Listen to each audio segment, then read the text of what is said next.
Então, mais uma aula de química. Hoje, inicialmente eu peço para quem quiser compartilhar esse vídeo para os seus amigos, para a gente poder estudar junto. Curte esse vídeo, por favor, dá um like aí, se inscreva no canal para vocês receberem as notificações toda vez que eu postar uma aula aqui, tá bom? Hoje nós vamos continuar falando um pouquinho de reações. E hoje nosso foco é reações de dupla troca.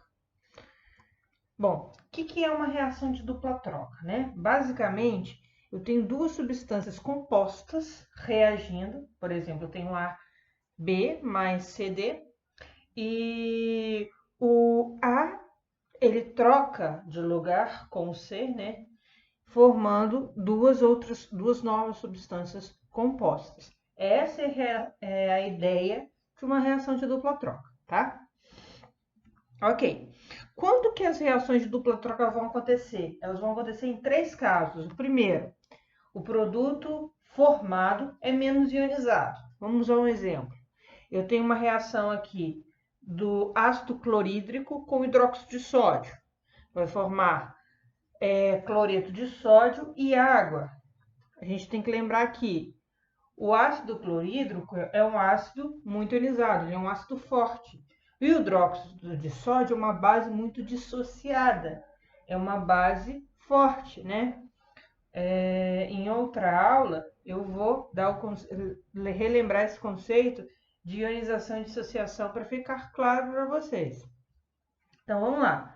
Tem um ácido forte e uma base forte, reagindo e formando um sal e água. A água é uma substância pouco ionizada. Ela é uma substância que a gente diz uma substância fraca.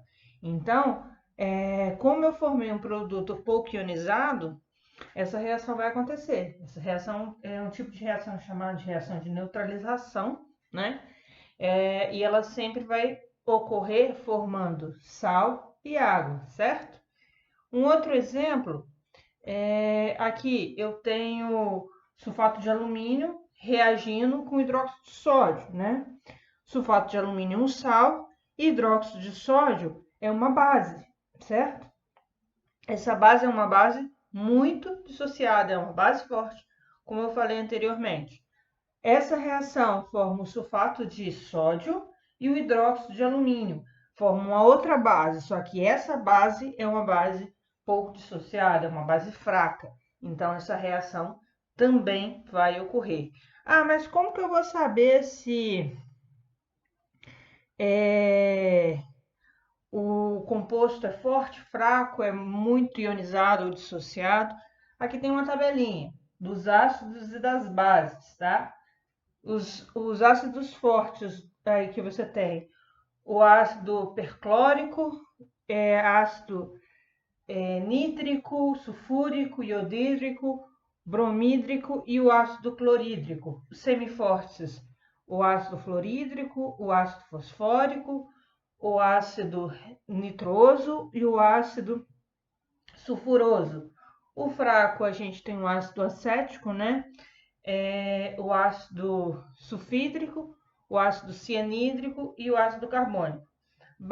As bases fortes são aquelas dos metais alcalinos e alcalinos terrosos, e as fracas são todas as demais, mais o hidróxido de amônio, tá? Outro caso, tem que formar um produto mais volátil. O que seria um produto volátil? É um produto que tem é uma substância que tem baixo ponto de ebulição, ou seja, ela se transforma em gás a temperatura ambiente, ela se transforma em gás a uma baixa temperatura, tá? Por exemplo, se você pensar na acetona, se a gente deixar ela estampada, ela evapora, ela é um produto volátil, certo? E aí a gente tem uma reação do ácido clorídrico com o bicarbonato de sódio. O que acontece? O que vai formar? O cloreto de sódio e o ácido carbônico. Aqui, vale lembrar que o ácido carbônico, ele é um ácido volátil. Por que não é um ácido volátil?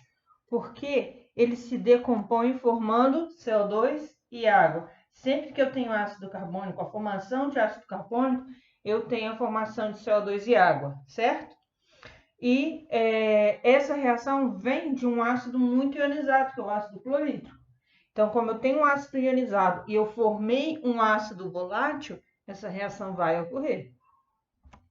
Um outro exemplo, eu tenho aí o ácido sulfúrico reagindo com o sulfeto de sódio. O que vai acontecer? Dupla troca, né? Eu formei o sulfato de sódio e o ácido sulfídrico. O ácido sulfúrico, ele é um ácido muito ionizado, ele é um ácido forte.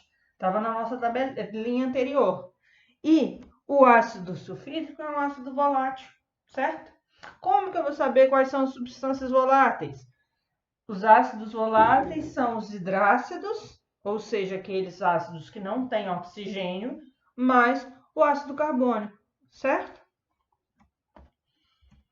Outra coisa, o último caso, formação de um produto menos solúvel ou insolúvel.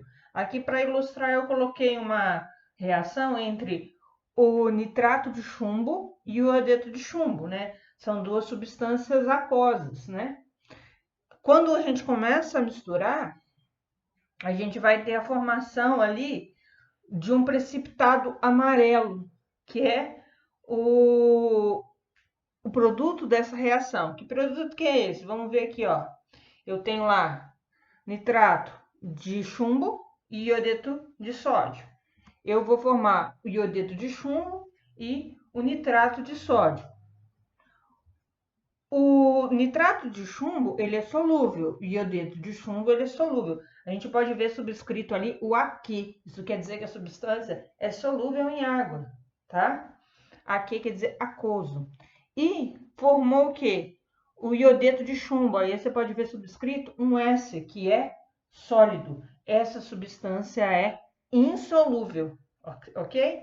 Então, eu tenho a formação de um produto solúvel, que é o iodeto de chumbo. Então, aquela substância amarelinha ali que mostrou no slide anterior é iodeto de chumbo, tá bom? Um outro exemplo, isso aqui acontece muito nas tinturas de cabelo de cor preta. Eu tenho hidróxido de amônio reagindo com nitrato de prata. Forma hidróxido de prata e nitrato de amônio. O que acontece? O hidróxido de amônio, ele é solúvel. Olha aqui lá. O nitrato de prata também é solúvel. Forma o hidróxido de prata, que é insolúvel, o S lá. Essa substância, isso aqui é o que acontece quando se pinta o cabelo, né? Esse hidróxido de prata, ele é a tintura preta, que fica impregnada no cabelo, que dá a coloração. É o que acontece durante o processo de tingimento do cabelo, né? Então, essa seria uma reação que iria ocorrer. Ah, como que eu vou saber? Bom, a gente tem que saber também as solubilidades dos sais. Quem é solúvel e quem não é solúvel. E o que está aqui nessa tabelinha. Os nitratos, os nitritos, são solúveis. Os acetatos, eles são solúveis, exceto prata e mercúrio. Os haletos, que é o cloreto, brometo e iodeto, são solúveis, exceto prata, mercúrio e chumbo. Os sulfatos são solúveis, exceto os metais alcalinos terrosos, que é da família 2A, e o chumbo. Os sulfetos são insolúveis, exceto o de amônio e os da família de metais alcalinos e alcalinos terrosos. E os outros sais são solúveis, insolúveis, exceto da família 1A, que é os metais alcalinos, e a amônia.